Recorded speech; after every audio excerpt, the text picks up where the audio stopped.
Hi, I'm Marie. Welcome to 50 Plus Home and Gardening.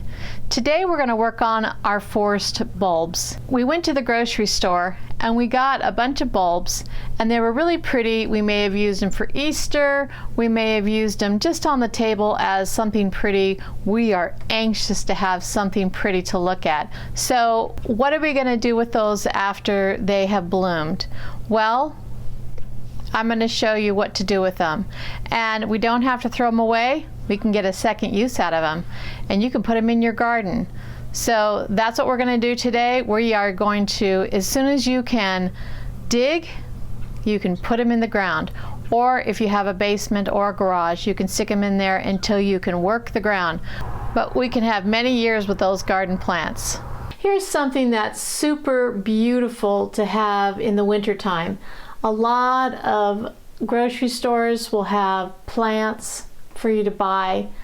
They have a lot of bulb things that you can put in the house. These were hothoused and made to bloom before it should bloom in your area. And so after you enjoy them in the home, you don't have to throw these out. So what you want to do is, I cut it back by a third. So all the blooms I cut off. Let's see how long that is. And I cut just past the last bloom, like right here. And I let all of this stay. And you can plant this outside if you can dig. The reason why I put a ribbon around it is because they were flopped. It was done, and so they were flopping down, and so all I did is I bundled them up. You won't get any more blooms until next year, and that's only if you keep this part on. It has to die back with its, that's what gives the nutrients for the next year. So if you put it in your basement and you cut it down to here, you won't get any blooms next year. Then the next year you'll get them. All right, it's 70 degrees, and these were the daffodils that were inside, forced for inside beauty, and now we're going to take these four and we're going to put them in our Williamsburg garden. One of these spots is going to get the flowers, so let's go and see which one would look best.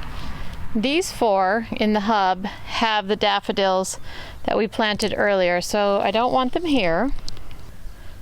I could plant them like that. So kind of stand back and look. Now remember, this one and this one already have daffodils. These four have daffodils. So now I've got the tete-a-tete, which is a different style. So I'm gonna see what I can do about bringing this forward just a little bit. Okay, there's this idea. This is in the middle of that bed, in the middle, in the middle, in the middle.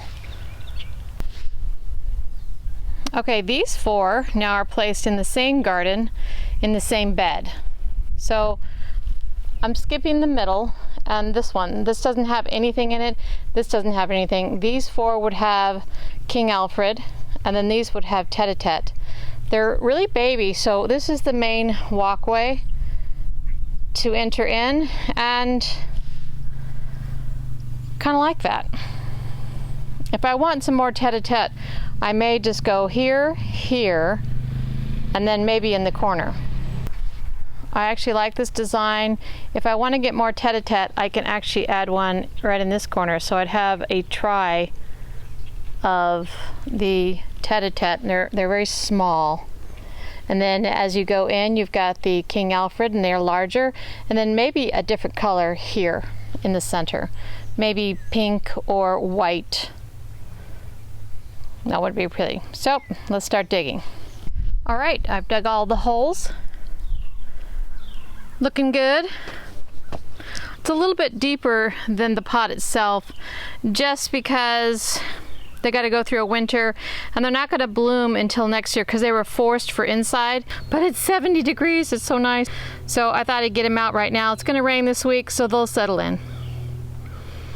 All right, now let's get them in. like little sergeants. Which, like I said, I may bring one down on the triangle right here and right there, just to make a statement right at the beginning. So we stand back, look at it. Right here in the center, I will put, Jeffrey has a favorite ground cover, and it's called, I think it's called Snow and Winter. I'm not sure. I'd have to get the name again. But they have pink leaves, and they ground cover out probably 6 inches high and maybe 10 inches round. And they're just really pretty. Always think of the family when you're planting and get them involved so that you can have plants that they enjoy, because it'll make them come into the garden and look at their little spot. So keep moving, keep gardening, and stay creative. And I'll see you next time.